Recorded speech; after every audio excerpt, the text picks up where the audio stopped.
Hello everyone, কেমন আছো তোমরা সবাই? আশা করছি সবাই খুব ভালো আছো, আমিও খুব ভালো আছি। তো হঠাৎ করে ট্রেনে কোথায় যাচ্ছি তোমরাই গেস করে বলো। এই গরমের মধ্যে আমরা কিন্তু বেরিয়ে পড়েছিলাম মায়াপুরে। তো এটা সত্যিই সাডেন প্ল্যান ছিল, কারণ মায়াপুর এর আগে আমরা অনেকবারই গেছি, তো এটা 4th না 5th টাইম হবে আমার।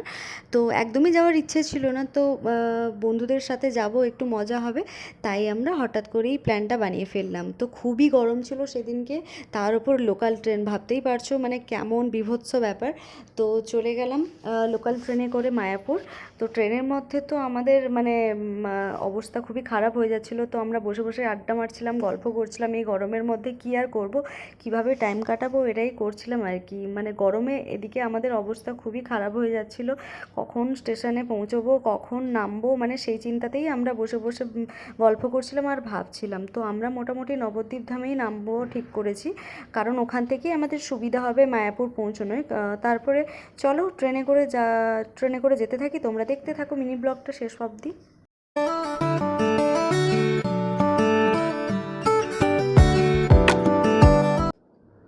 চলো, পৌঁছে গেছি আমরা মায়াপুরে। মানে মায়াপুরে পৌঁছোইনি, আমরা পৌঁছে গেছিলাম নবদ্বীপ ধাম স্টেশনে, মানে যেখান থেকে নেমে টোটো ধরে আমাদের মায়াপুরে যেতে হবে। তো আমরা আপাতত নবদ্বীপ ধাম স্টেশনে নেমেছিলাম ওই পৌনে চারটা না, 4টা বাজতে 5 মিনিট বাকি ওরকম, বিকেলবেলাতেই নেমেছিলাম। বীভৎস গরম ছিল, তো তার ওপর এই যে লঞ্চ, এটা পেরিয়েই আমাদের যেতে হবে। এই যে লেখা আছে মায়াপুর যাইবার পথ, তো এটা আমরা আপাতত পেরিয়ে গেছি। তো পেরোনোর পরে এই যে ব্রিজটা ক্রস করে তারপরে আমরা টোটো ধরে তো মায়াপুরে পৌঁছাবো। এটা ভেবো না এই ব্রিজটা ক্রস করেই টোটোটা ধরবো, এই ব্রিজের পরে কিন্তু আমাদের একটা লঞ্চ পেরাতে হবে। তো লঞ্চে করে আমরাও যেতে থাকি, তোমরাও দেখতে থাকো, আশা করি খুব ভালো লাগবে।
এই যে আমরা রুমটা নিয়েছিলাম যশোদায়ন ভবনে।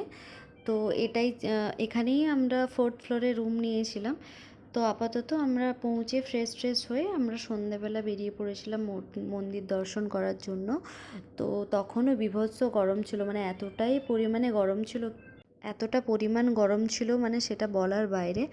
তো চলো দেখা যাক। তারপরে রাতটা থেকে পরের দিনকার আমরা আবার ফেরার পথে রওনা হলাম। তো ফিরেছি অনেকটাই রাতে, কারণ ট্রেন ছিল না। তারপরে অনেক পরে ট্রেন পেলাম, ট্রেন জার্নি করার পর হাওড়াতে নেমে সেখান থেকে আমরা ট্যাক্সি করে নিয়েছিলাম, তখন অনেকটাই রাত ছিল।